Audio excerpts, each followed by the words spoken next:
اس نے جعفری کو کھینچ کر لا کر میرے قدموں میں پھینک دیا۔ جعفری جو ابھی چند لمحے پہلے بڑی روانی سے ہمارے خلاف بکواس کرا تھا، اب دونوں ہاتھ جوڑ کر رحم طلب نظروں سے مجھے دیکھتے ہوئے گھگیا رہا تھا۔ میں نے آبی سے کہا، نہیں یار، اس پر یہ تشدد مت کرو، ہم یہاں انہیں ظلم و ستم کا نشانہ بنانے کے لیے نہیں آئے ہیں، ہم نے شریفانہ طریقے سے تعاون کی درخواست کی تھی ان سے، اب اگر یہ ہماری بات ماننے کو تیار نہیں ہے تو یہ ان کی مرضی ہے، ہم جس مقصد کے لیے آئے ہیں یہاں اسے تو بہرحال حاصل کر کے ہی جائیں گے، لیکن زبردستی بھی بس اتنی ہی کرو جس سے ہمارا مسئلہ حل ہو جائے، مارنے پیٹنے کی بالکل ضرورت نہیں ہے۔ کیسی باتیں کرتا ہے یار تو، میں اس کی کھال اتار دوں گا، اس نے دھوکہ کیا ہمارے ساتھ۔ آبی غصے سے بولا، نہیں یار، یہ بات تو غلط کہہ رہا ہے، اس نے کوئی دھوکہ اور فریب نہیں کیا ہمارے ساتھ۔ تجھے ہو کیا ہے، طبیعت تو ٹھیک ہے نا تیری؟ آنکھوں سے دیکھنے اور کانوں سے سننے کے بعد بھی تسلیم نہیں کر رہا ہے تو؟ دماغ تیرا کام نہیں کر رہا ہے ابھی، ہم نے جو کچھ دیکھا اور سنا ہے اس سے یہ کب ثابت ہوتا ہے کہ اس نے دھوکہ کیا ہمارے ساتھ؟ اچھا، یہ لوگ ادھر سے تعاون کا وعدہ نہیں کر کے آئے تھے ہم سے، اور یہاں یہ جو کچھ کر رہا تھا اس وعدے کے خلاف نہیں تھا؟ یہ تعاون کا وعدہ اس نے کب کیا تھا ہم سے؟ وہ وعدہ تو مس زرین کا تھا، اس نے تو ایک لفظ نہیں بولا تھا اس سلسلے میں۔ مس زرین اپنے وعدے پر اب بھی قائم ہے، تو نے سنا نہیں؟ یہ روک رہی تھی اسے ہمارے خلاف کوئی بھی قدم اٹھانے سے، اس کے کچھ نہ کہنے کی بنا پر تو ہمیں شک گزرا تھا کہ اسے زرین کے فیصلے سے اتفاق نہیں ہے، اور اسی وجہ سے ہم یہاں تک آئے تھے۔ آبی نے بے بسی سے کندھے جھٹک کر کہا، ایک تو یار تجھے یہ دلیلیں دینے کی بہت بری عادت پڑ گئی ہے، وکالت کرنے لگتا ہے تو ہر ایک کی۔ میں نے ہنس کر کہا، ٹھیک ہے اب غصہ مت کر، آدمی کو کوشش یہی کرنا چاہیے کہ دنیا سے جب جائے تو اس کے کندھوں پر گناہوں کا بوجھ کم سے کم ہو۔ ٹھیک ہے یار، اب تو اپنے اعمال نامے کی سیاہی دھوتا رہے یہاں بیٹھ کر، میں جا رہا ہوں یہاں سے۔ آبی پیر پٹکتا باہر چلا گیا۔ زرین اور جعفری حیرت سے منہ پھاڑے مجھے دیکھ رہے تھے۔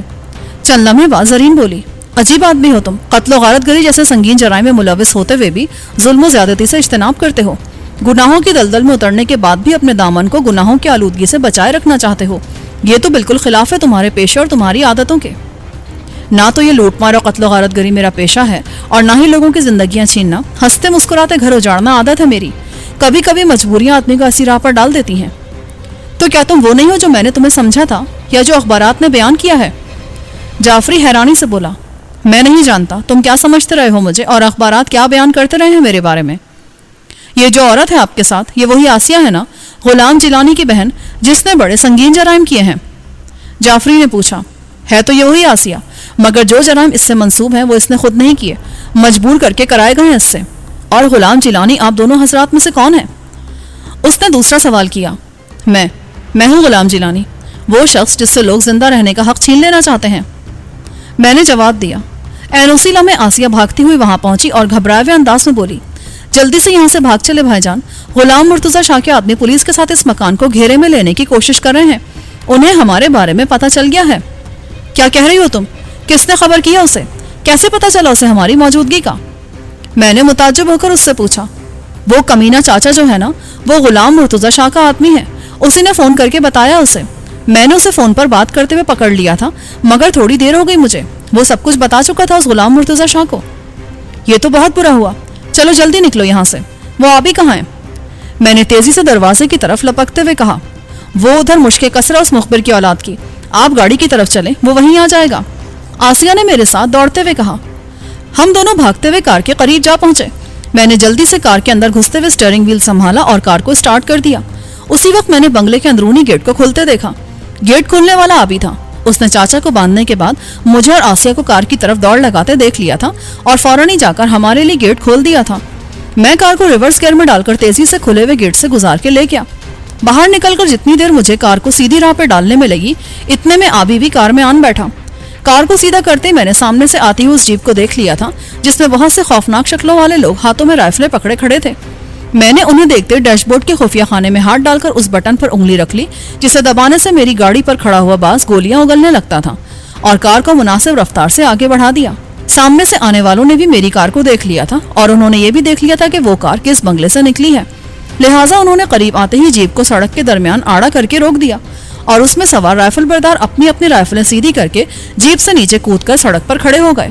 انداز ان کا ایسا تھا کہ اگر میں نے کار کو نہیں روکا تو وہ بے دریغ فائرنگ کر کے جیپ سمیت ہم تینوں کو تباہ کر کے رکھ دیں گے۔ وہ تعداد میں 8 تھے۔ جیپ کا ڈرائیور اور ایک اور شخص جیپ میں ہی بیٹھے رہ گئے تھے۔ شاید انہیں یہ یقین تھا کہ وہ 8 آدمی ہمیں باندھ لینے کے لیے کافی ہیں، لیکن جیسے ہی میں نے کار ان کے قریب کوئی 5 گز کے فاصلے پر روکی، سڑک کے درمیان کھڑے ہوئے 8 آدمیوں میں سے 4 لہرا کر نیچے گر پڑے ان میں سے 3 کے سینے اور پیٹ سے خون ابلنے لگا تھا اور ایک کی پیشانی میں سوراخ ہو گیا تھا۔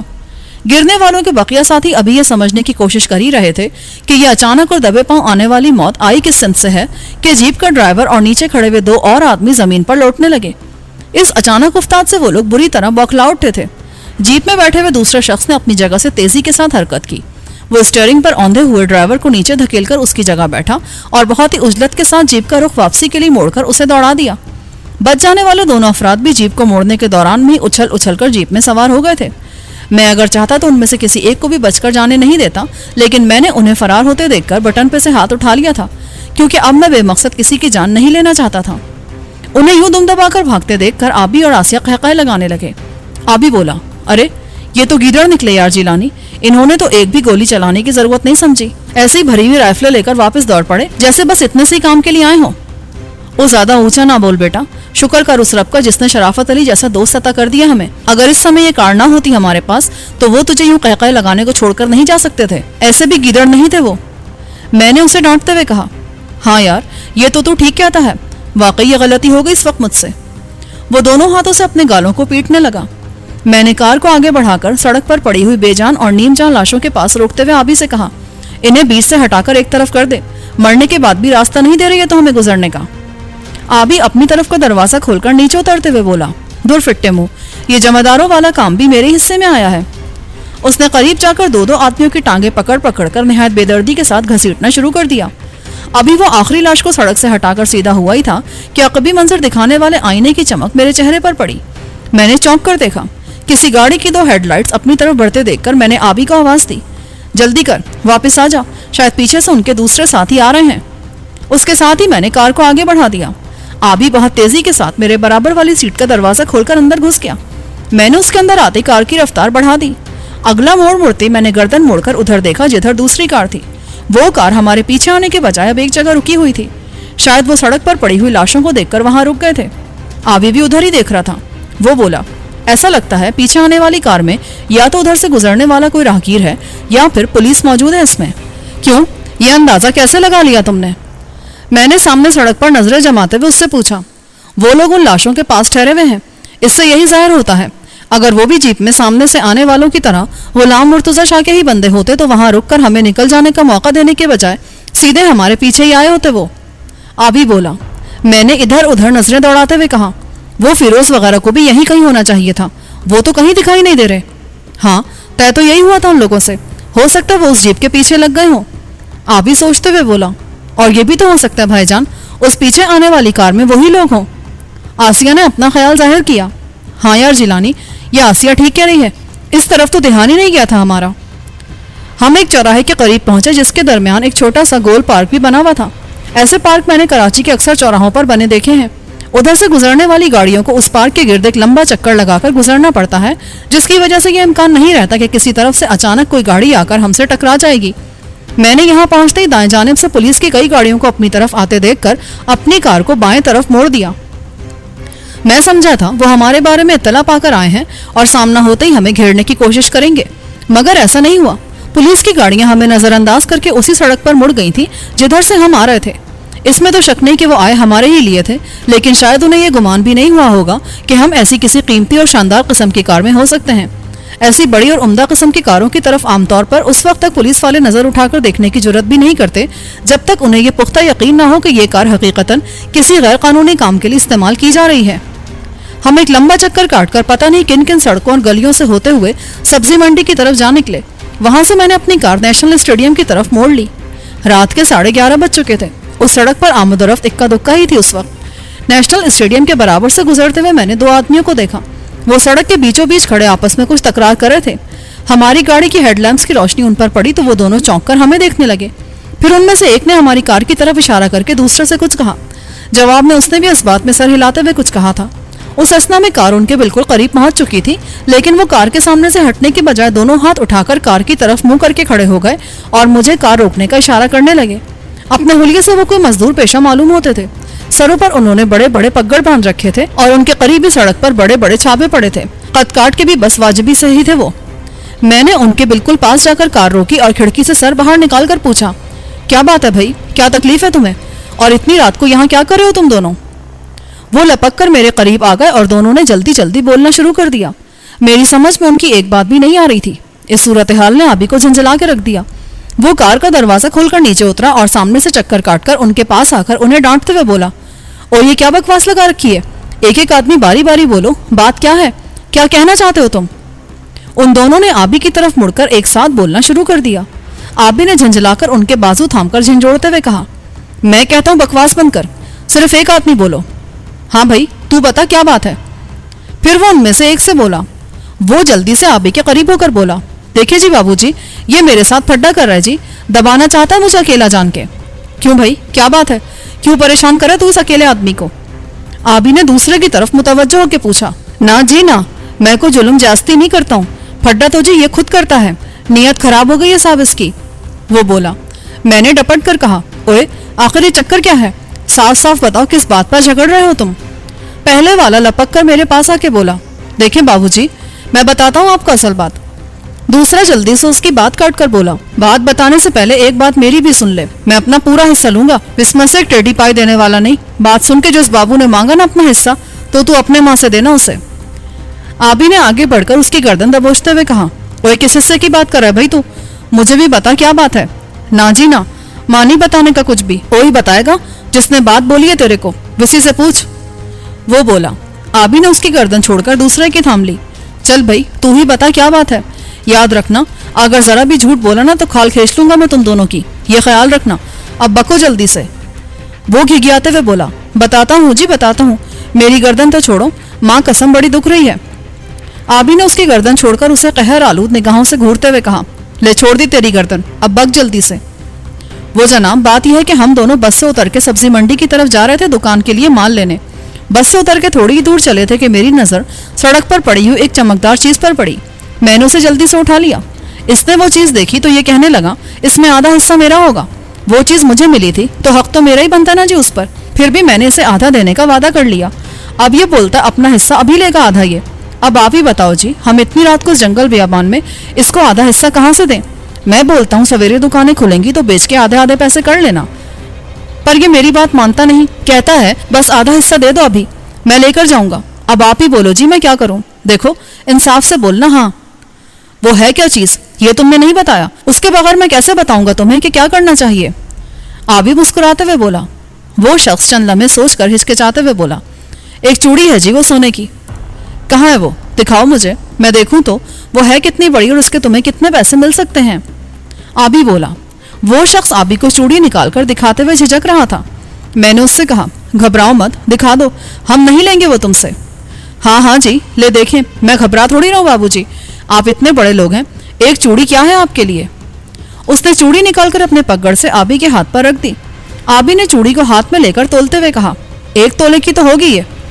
پھر اسے کار کے سامنے لے جا کر ہیڈ لیمپ کی روشنی میں الٹ پلٹ کر دیکھتے ہوئے کہا، اور ہے بھی بالکل خالص سونا، 1000-1200 تو مل ہی جائیں گے اس کے رسید کے بغیر بھی، رسید ہوتی تو اور زیادہ بھی مل سکتے تھے۔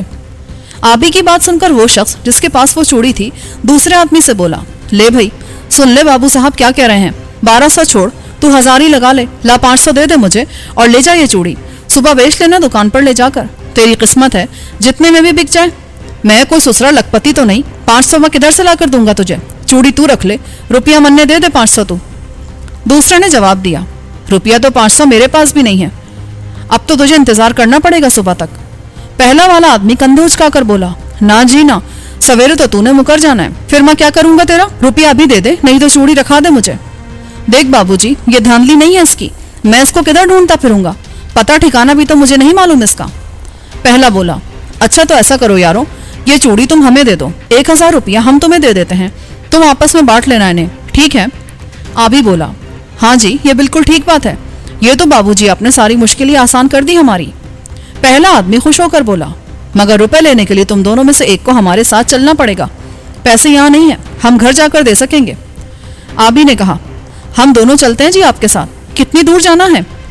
پہلا آدمی جلدی سے بولا، دونوں کو ہم نہیں لے جا سکتے، ہمارے پاس صرف ایک آدمی کی جگہ ہے گاڑی میں، تم میں سے ایک ہی چل سکتا ہے۔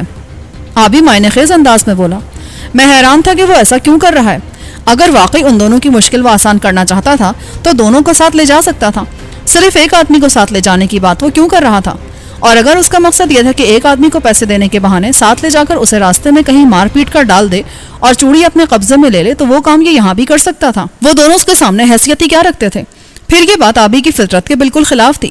اس کی ذات سے غریبوں کو کبھی کوئی نقصان نہیں پہنچا تھا، پھر وہ ایسا کیوں کر رہا تھا؟ اور پھر وہ دونوں آبی کی بات بھی کیسے مان سکتے تھے؟ میں دیکھ رہا تھا کہ ان کے درمیان جھگڑے کی وجہ یہی تھی کہ ان میں سے کوئی بھی دوسرے پر اعتبار کرنے کو تیار نہیں تھا۔ ایسی صورت میں یہ کیسے ممکن تھا کہ ایک ہمارے ساتھ چلا جاتا اور دوسرا وہیں رک کر انتظار کرتا اس کا؟ لیکن میری حیرت کی انتہا نہ رہی اس وقت جب میں نے ان دونوں کو اس بات پر متفق دیکھا کہ ان میں سے ایک شخص ہمارے ساتھ چلا جائے گا۔ انہیں اس کے لیے راضی دیکھ کر آبی بولا، چلو تم دونوں ہی چلے چلو یار ہمارے ساتھ، ہم اپنی زنانی سواری کو آگے بٹھا کر پیچھے والی سیٹ خالی کر دیتے ہیں۔